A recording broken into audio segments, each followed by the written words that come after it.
Hey there, and thanks for joining. So we're just going to quickly go through what you can expect to receive in your hatch kit when you order a hatch kit from Heritage Hatchery. So here we go. We're going to start with the top. So this is a cage that's large enough to hold your chicks. It has a solid plastic tray at the bottom. I just ask that if you are moving the kit, please pick it up by the tray at the bottom. The clips that hold the steel part of the cage to the plastic part at the bottom are not necessarily strong enough to hold everything when there's heavy items inside. So here we go. Just opening the top here. This is a chicken hatching kit. So the chicken hatching kit comes with the Mini Advance 2 incubator by Brinsea. So I'm just going to pop the top off. Here's the incubator. Comes with a power supply, the incubator itself, of course. And then at the bottom, underneath the incubator, is where I provide the hatch mat, which you will use at the end of the process. So we've got that.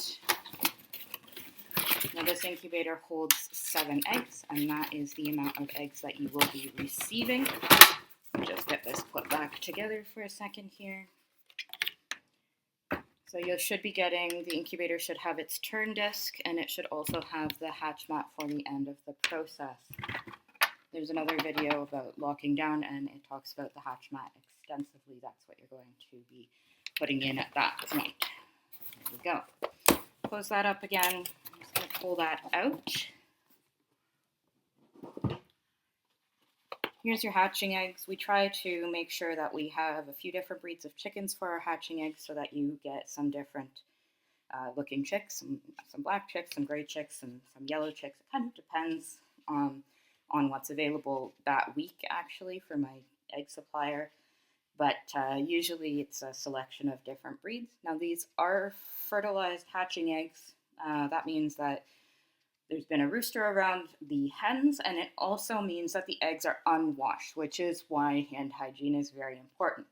There's a layer on the outside of the egg, a transparent layer that the hen puts on the egg to fill in the pores. An eggshell is porous, but we also want to make sure that the chicken or that the embryo doesn't get any bacteria that could come through the egg. So there's a transparent layer there, and that is taken off in commercial washing. That's the difference between a hatching egg and an egg that's not eligible for hatching, as well as the fertilization. All right, we have an info card with information to help you out. It has steps for days 1 through 18, 18 to 21 with your lockdown, and then some information on the hatch as well. Super important to remember. Chicks have enough nutrition in them for up to 48, I've even seen 72 hours before they really need to come out of the incubator. Leave them in there as long as possible because they don't all hatch at exactly the same time. And if you pull them out early, the ones that are halfway through hatching, basically there's a membrane on the inside of the eggshell that almost shrink wraps around the chick when it's trying to hatch. And if they become what's called egg bound, they might not make it out of the egg, and it will reduce your hatch rate overall. It will reduce the success of your hatch. So at the end, you get impatient. I get it. It's really exciting, but at least 24 hours, at the very least, you're going to leave those freshly hatched chicks in their incubators before you pull them out. They should also be perfectly dry before you pull them out. When they come out of the egg, they're a little bit damp and they dry up over time. It takes them a couple hours before they actually look like the adorable little chickies that they are. The kit also comes with a book. The book is called Where Do Chicks Come From? It's by Amy Skansky. She's a lovely person. I actually reached out to her. She's a delight. And then what else do we have here? So when chicks hatch, they do not have the ability to regulate their own temperature. And in the past, that has been regulated by humans using heat lamps. It's a bit of a fire hazard depending on how things are done. So this is the answer to the fire hazard that is an infrared heat lamp. This is called a brooding plate. You plug it in.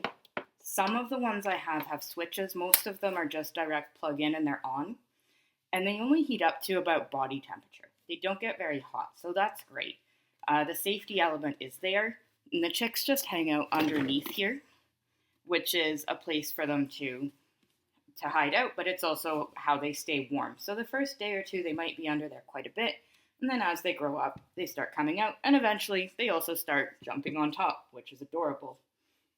If you notice that the chicks are really getting too big for being underneath here, like they like to crowd in. So if they're a little crowded, that's fine. But if they or if you notice that they're really getting too big, you can raise this up to the middle slot. I've never raised it up to the highest slot. So middle slot is probably good for the length of your hatching experience. Highest slot, at that point, we're really weaning them off of heat in general because they're getting big enough that they can handle their own body temperature. So we'll pull that out, our brooding plate, and it just plugs into the wall. I just thread it through the side of the cage, and it just gets plugged in. It doesn't really matter what side of the cage. You get a bucket of straw. This is straw that's been screened for dust. It's quite fine, and it's also heat treated for mold and things like that. So yes, it's still straw, but we're also trying to be as hypoallergenic as possible when we're thinking this through.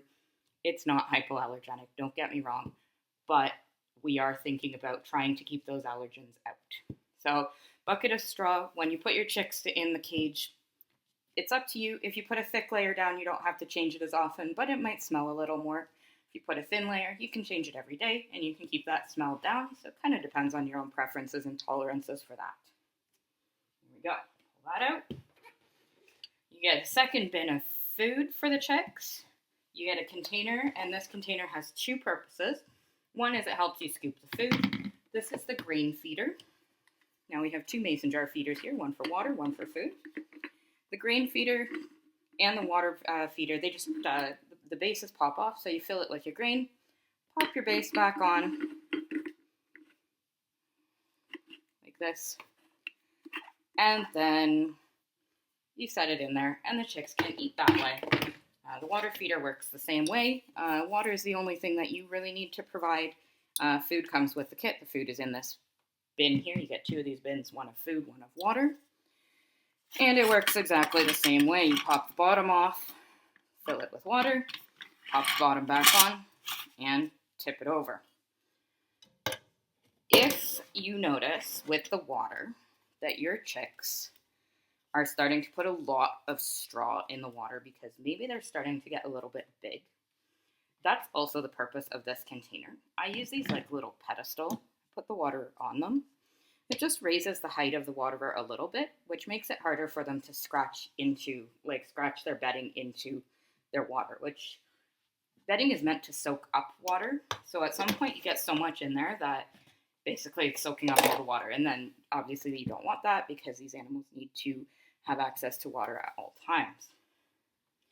Do make sure that you change your water every day. As far as the food goes, you can leave that feeder until the chicks have eaten the food in the jar. It can take several days.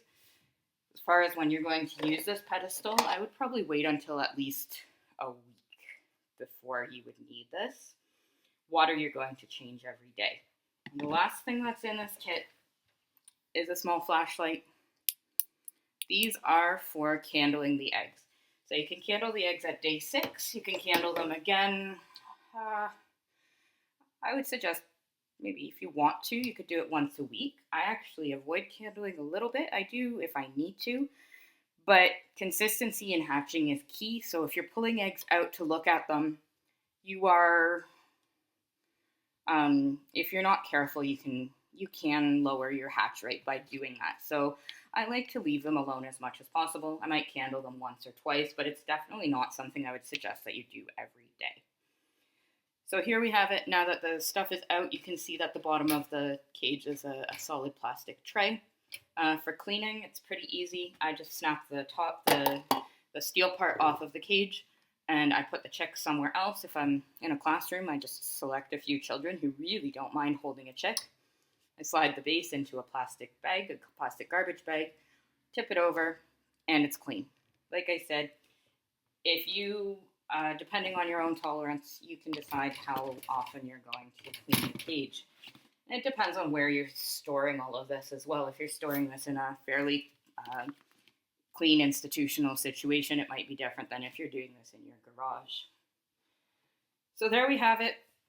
Cage, book, info card, bedding, food, feeder and waterer with jars, a little container that also works as a pedestal if needed, a flashlight, a brooding plate,